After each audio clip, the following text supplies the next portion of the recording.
What if I told you that right now, at this very moment, there's a $600 trillion time bomb sitting in the shadows of global finance, and almost nobody's talking about it? 600 trillion. That's 9 times the entire global economy. And it's all derivatives, the same financial weapons that nearly vaporized civilization in 2008. Here's the part that should terrify you. It's gotten bigger, way bigger. While you were worrying about your grocery bill doubling and your rent eating half your paycheck, the exact same people who crashed the economy 17 years ago have been quietly building an even larger casino. Except this time, the house always wins, and you're not even allowed in the building. The official story: derivatives are just sophisticated risk management tools. Boring insurance contracts that help companies hedge against uncertainty. That's what they want you to believe. But what if derivatives aren't about managing risk at all? What if they're about manufacturing it,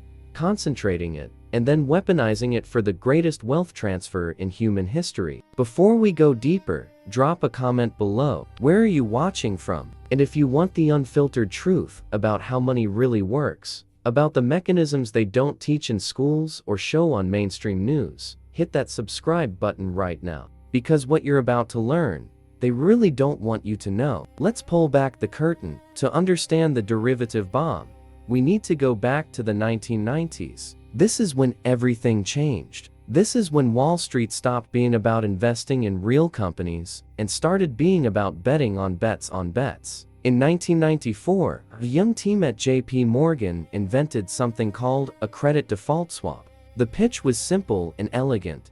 Banks could now buy insurance against loans going bad. If a borrower defaulted, someone else would pay. It was supposed to make the financial system safer by spreading risk around. Sound familiar? That's the exact same logic they used to justify subprime mortgages a decade later. Here's what actually happened. Once banks could insure against bad loans, they stopped caring whether borrowers could actually pay. Why would they? The risk was someone else's problem. So they started making riskier and riskier loans because they could just pass the danger down the chain. They turned lending into a game where consequences disappeared. By 2000, the derivatives market was worth about $100 trillion.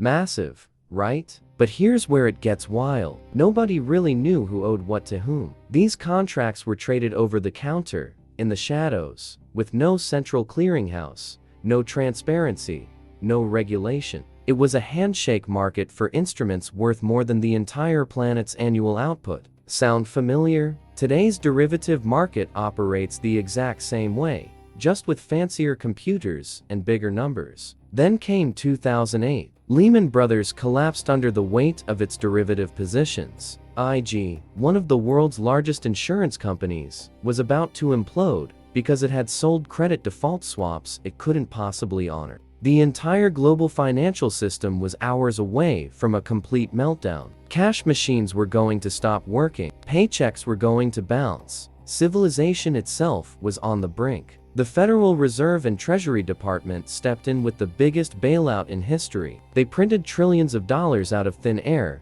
and handed it to the very banks that had created the crisis. Too big to fail, they called it. Moral hazard, economists called it. Theft, regular people called it. But here's the part they ain't tell you.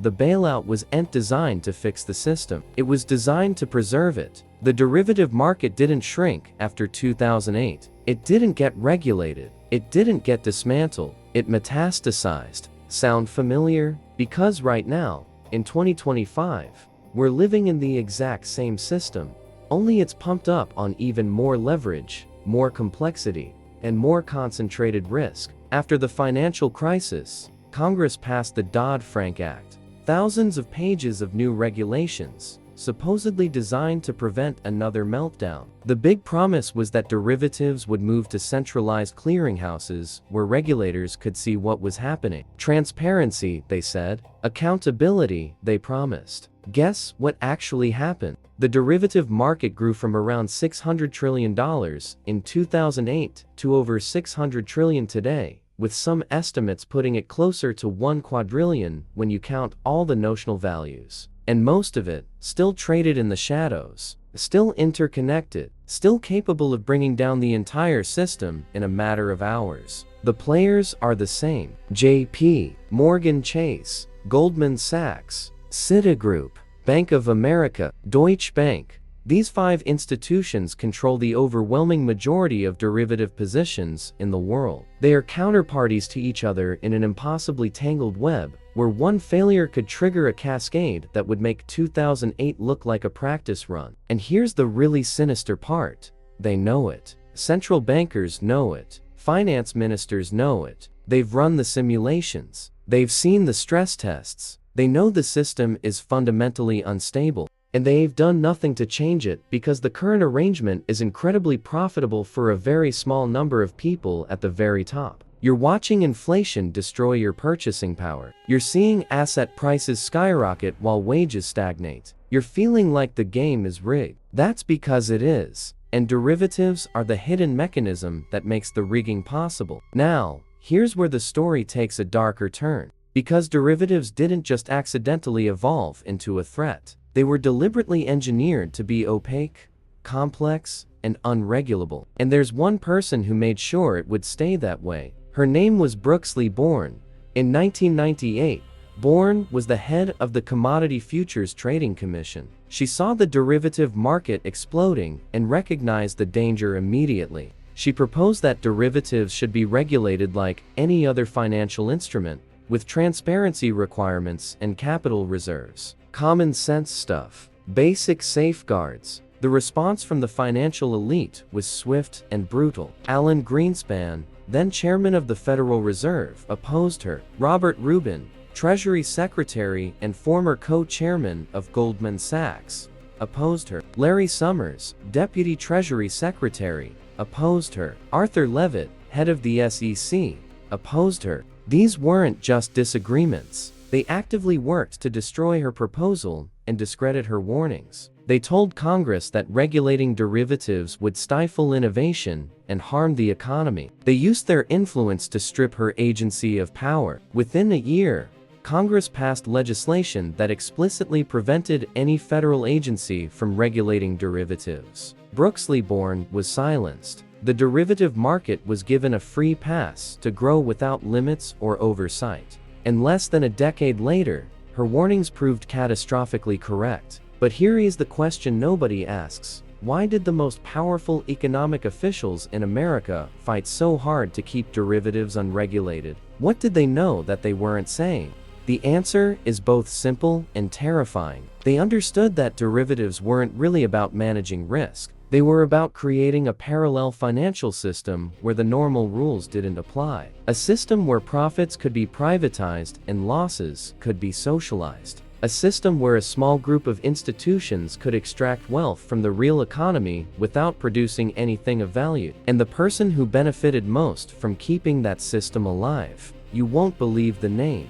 Actually, you probably will. Because the same people who killed Borny's reforms were the same people who orchestrated the bailouts a decade later. The receipts are wilder than you think.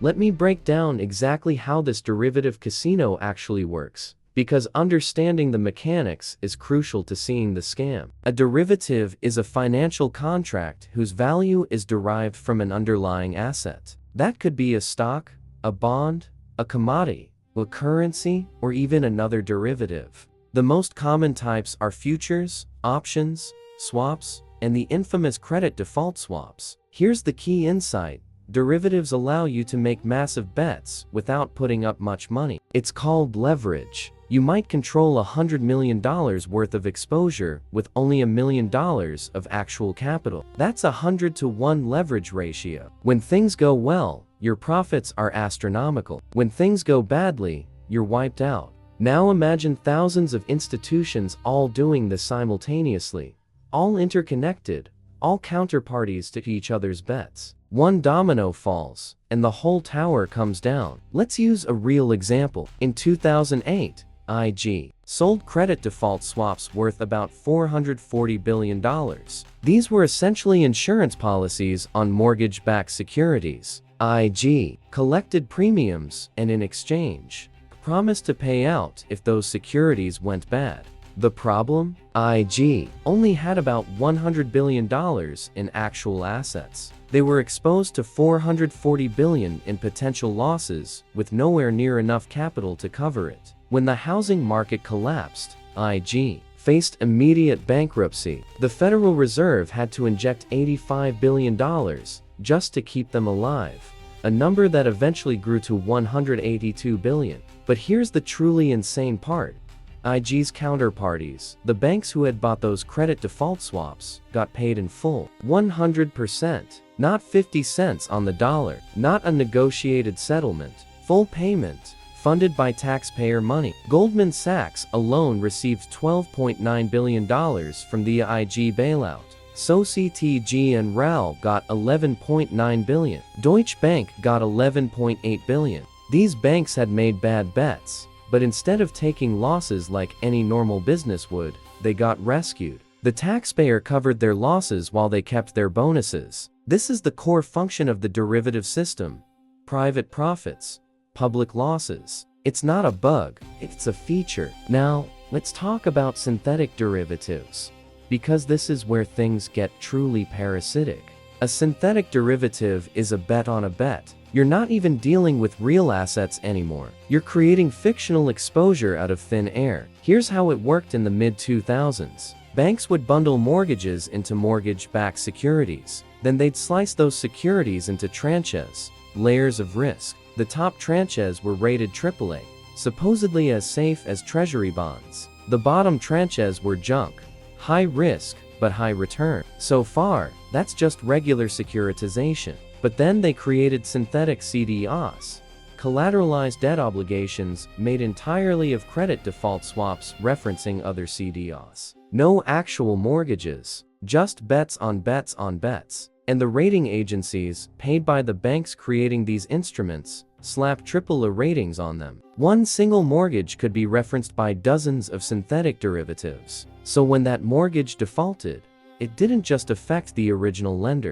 It triggered losses across a vast web of interconnected bets. The losses were multiplied exponentially through the system. By 2007, Wall Street had created roughly $64 trillion in credit derivatives, most of them synthetic. The entire US mortgage market was only about $12 trillion. They'd created more than 5 times as much in derivatives as there were actual underlying assets. It was pure fiction, pure gambling, disguised as sophisticated finance. And it gets worse. The banks knew these instruments were toxic. Internal emails later revealed that Goldman Sachs was actively betting against the very securities it was selling to clients. They called them shitty deals in their own correspondence. They knew the housing market was about to collapse, so they took short positions, betting on failure, while simultaneously selling long positions to pension funds and municipalities. This wasn't capitalism. This wasn't creative destruction or efficient markets. This was fraud at a planetary scale. Now fast forward to today. The Bank for International Settlements, the central bank for central banks, reports that the notional value of over-the-counter derivatives is around $600 trillion. Some analysts estimate it's closer to 1 quadrillion when you include all contracts. 600 trillion. Let me give you context for that number. Global GDP, the total economic output of every country on Earth in a single year, is about $100 trillion. The derivative market is 6 times larger than the entire real economy. But notional value doesn't mean all that money is actually at risk. Defenders will say, true, notional value is the reference amount, not the actual exposure, but gross market value, which measures actual exposure, is still around $12 trillion. And that's enough to vaporize the system. Here's the mechanism they don't want you to understand. When derivative contracts go bad, counterparty risk spreads like a virus. If institution A owes institution B, and institution B owes institution C, and institution C owes institution A, and any one of them fails, the entire chain breaks, credit freezes, liquidity disappears, banks stop trusting each other. The interbank lending market, the circulatory system of global finance, seizes up.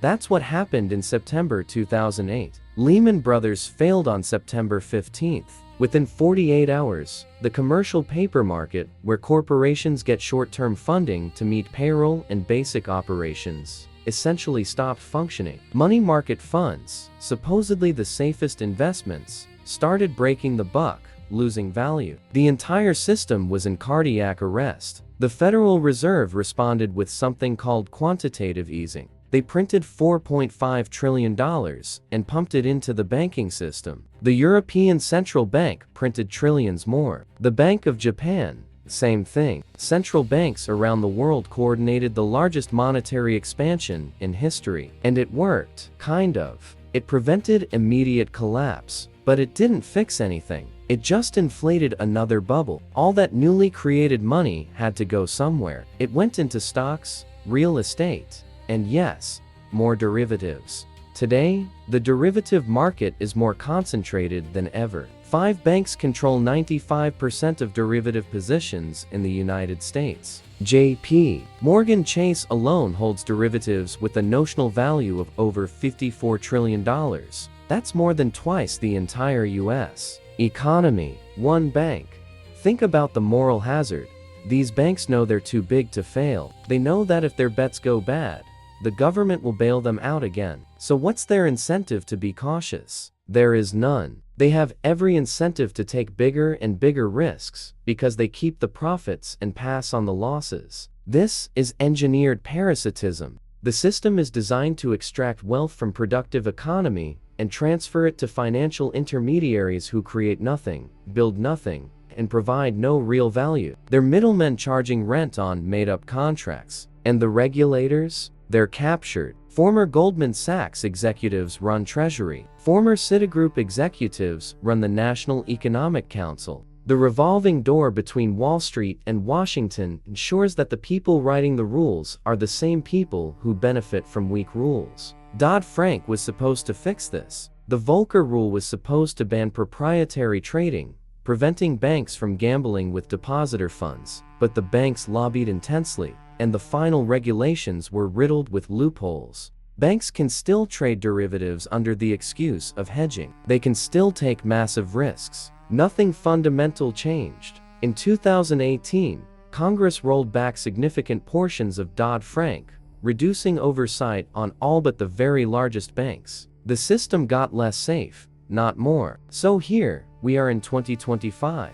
Same players, same incentives, bigger bets, more complexity, more interconnection, and when, not if, when the next crisis hits, it will be faster and more devastating. Because everything is algorithmic now. High-frequency trading, automated liquidations, computer programs designed to sell in milliseconds, amplifying crashes. The derivative bomb is armed. The fuse is lit. And the people holding the matches are telling you everything is fine. Here's the final truth they hope you never figure out.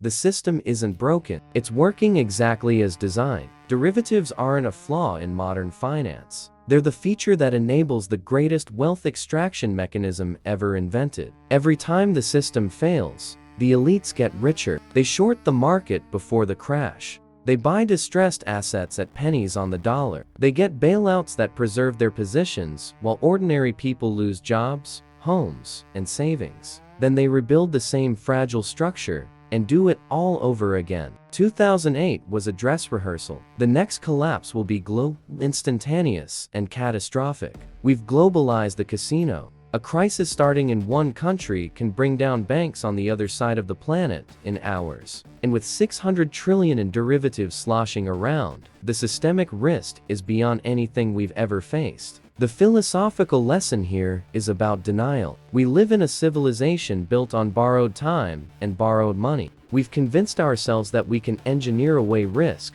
that we can create wealth without creating value, that we can print money without consequences. But reality always asserts itself. Gravity always wins. And the longer we pretend the derivative bomb doesn't exist, the worse the explosion will be when it finally detonates. So what can you do? Understand the game. Don't trust institutions that have proven themselves corrupt. Protect yourself with hard assets, with skills, with community, and spread this information. Share this video. Make people uncomfortable with how comfortable they become with lies. Drop a comment below. Do you think we're headed for another collapse? Or have they actually figured out how to keep this going forever? And if you found value in this breakdown, subscribe for more deep dives into the mechanics of power and money that they don't want us to understand. Final question. Are we wiser now? Or are we just walking the same path in better suits?